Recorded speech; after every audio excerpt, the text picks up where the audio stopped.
Assalamualaikum warahmatullahi wabarakatuh. Apa kabarnya rekan-rekan mahasiswa psikologi UMPWR? Semoga sehat selalu dan bahagia selalu dimanapun kalian berada. Ya, pada kesempatan kali ini perkuliahan kita kembali dengan sistem online gitu ya. Jadi nanti ada 2 materi yang bisa teman-teman simak untuk pertemuan pada minggu ini. Yang pertama adalah materi dengan judul Tantangan dan Peluang Abad 21. Silakan teman-teman bisa menyimaknya dan semoga bisa memahaminya dengan mudah. Apabila ada hal yang perlu ditanyakan ataupun kurang paham dengan tayangan video ini, teman-teman bisa memberikan komentar di kolom komentar.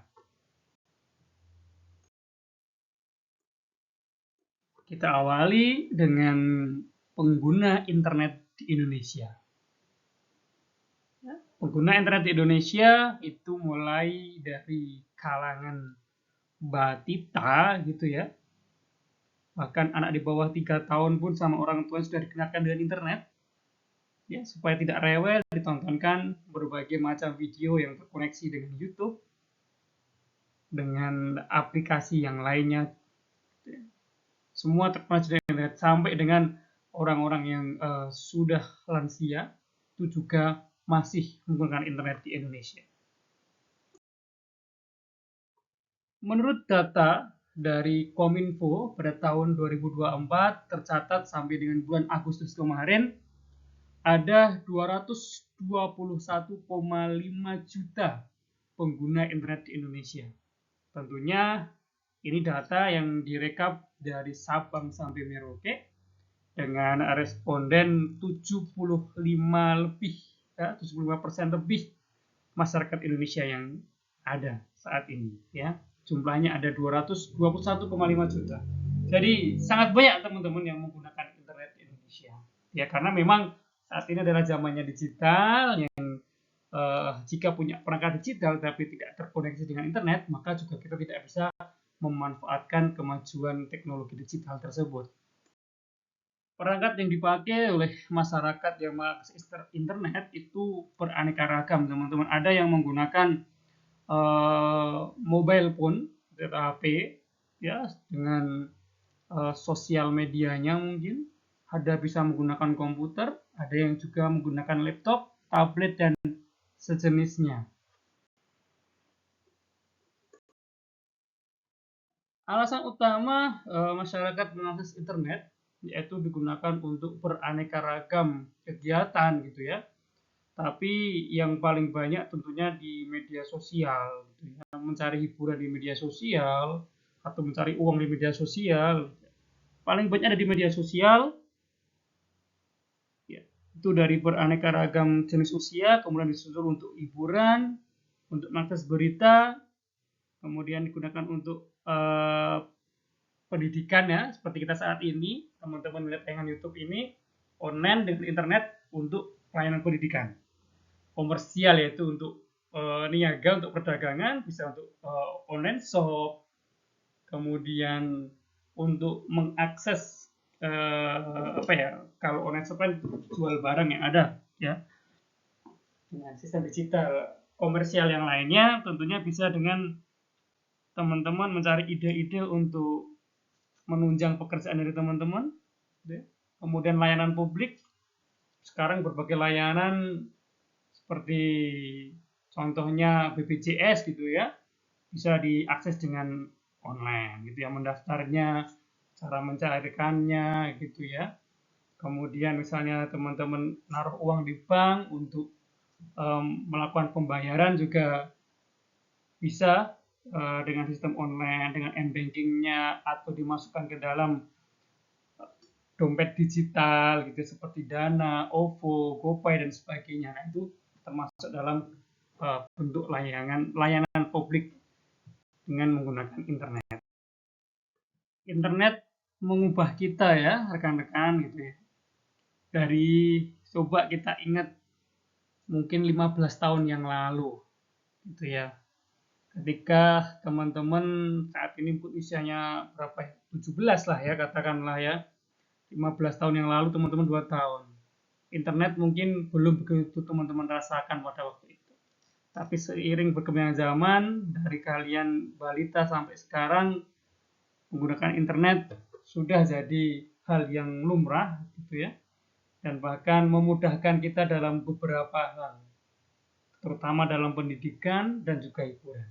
Yang tadinya dulu tidak mengenal internet sama sekali, hidup kita masih banyak temannya, masih banyak bermain dengan orang, sekarang interaksi kita mungkin hanya dengan sosial media, dunia maya, dan sebagainya. Sehingga internet ini bisa mengubah kita. Tapi tentunya juga ada yang 100% mengubah kita, tapi juga ada beberapa yang tidak bisa diubah. Tergantung bagaimana kita menyikapi adanya internet ini. Coba teman-teman bisa saksikan yang ada di video ini gitu ya. Ada namanya konvergensi teknologi, di mana dulu kita ya mungkin ayah ibu atau kakek nenek kalian ya menikmati film, berita itu dengan televisi yang masih tabung, dan bahkan masih ada yang hitam putih televisinya gitu ya. Kemudian berkembang dari TV tabung yang berwarna gitu ya. Sedangkan kita saat ini ingin mencari hiburan itu bisa dengan TV yang sudah slim. Bahkan TV yang saat ini juga bisa terkoneksi dengan internet gitu ya, ada namanya smart TV gitu ya, atau Android TV, bisa terkoneksi dengan internet, bisa lebih memudahkan kita untuk mencari informasi yang kita butuhkan dengan televisi itu. Dulu mengetik masih menggunakan mesin ketik yang mungkin saat ini teman-teman jarang menjumpai, ataupun kalau menjumpai mungkin ada di kafe-kafe yang mengusung konsep vintage gitu ya. Sekarang mengetik sudah bisa menggunakan PC, menggunakan laptop, menggunakan tablet, dan sebagainya. Jadi teknologi itu berkembang sangat pesat dan kita harus pandai-pandai untuk memanfaatkannya dengan tepat. Ada tidak ya kira-kira dari teman-teman yang sosial medianya itu masih menggunakan ini gitu ya?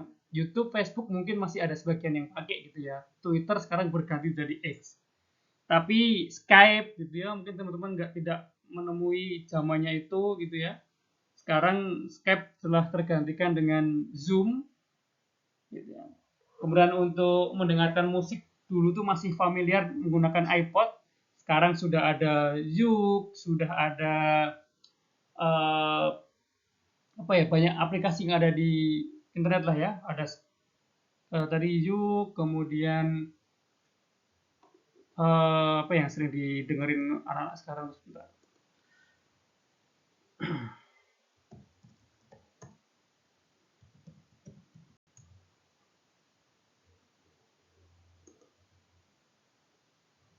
Ya, ada Zoom, ada Spotify, ada Anghami, Ghana, Deezer, SoundCloud, ya, dan lain sebagainya. Itu yang saat ini biasa digunakan oleh anak-anak atau orang-orang untuk mendengarkan musik. Kalau dulu masih menggunakan iPod, di mana itu kita harus mengisi lagunya sendiri karena tidak bisa terkoneksi dengan internet.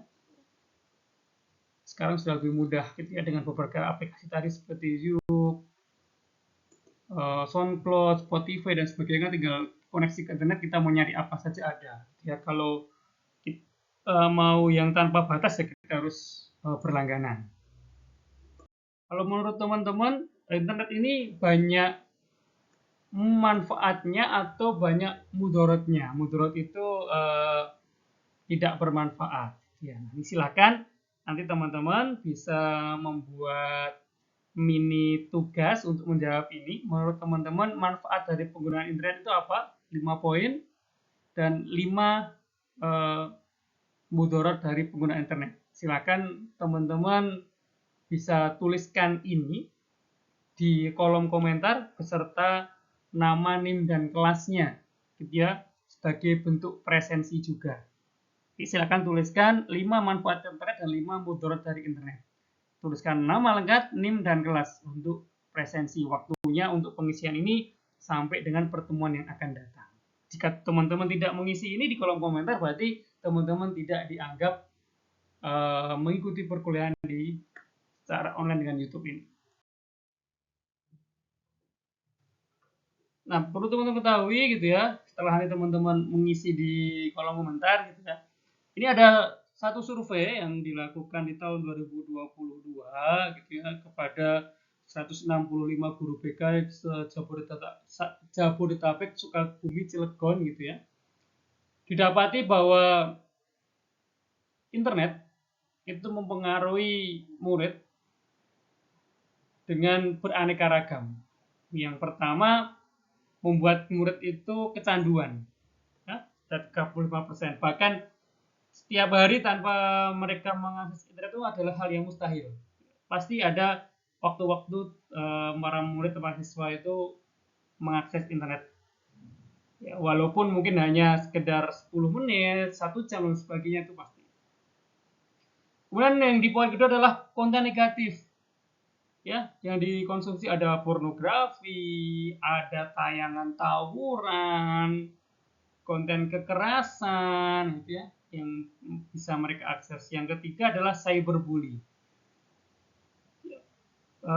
Orang-orang yang melakukan cyberbully itu karena dia di kehidupan nyata merasa ya dari murid yang diakses ini tidak bisa mengungkapkan banyak hal, sehingga ketika ada kesempatan di internet mereka untuk mengomentari orang lain, maka mereka lakukan. Akan tapi cara mengomentarinya tidak bisa sopan santun, itu malah terkesan untuk melecehkan, sehingga masuk kategori cyberbullying.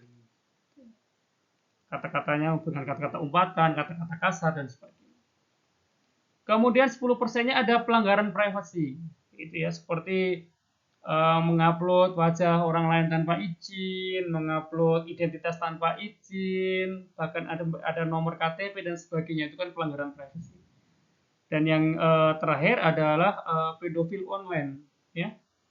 Banyak yang dialami para murid itu, ada orang asing yang mencoba ingin melihat ketika si para murid ini telanjang atau melakukan kegiatan-kegiatan yang sifatnya pornografi yang diminta oleh para orang dewasa yang mereka tidak kenal, sehingga itu masuk kategori dari pedofil online.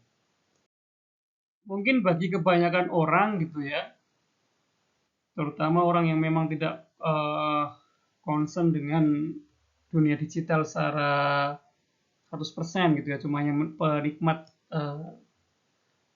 atau pemakai digital gitu ya, itu mereka hanya melihat mungkin bahaya dari internet itu cuma kecanduan sama konten negatif saja gitu ya. Tapi kalau diteliti lebih jauh, yang tersembunyi yang tidak terlihat itu ya ada cyberbully, yang kadang tidak semua orang bisa merasakan bahwa itu adalah cyberbully, kemudian pelanggaran privasi tadi, pedofil online yang sembunyi-sembunyi, itu adalah hal-hal yang tidak terlihat. Tapi yang terlihat cuma kecanduan dan konten negatifnya.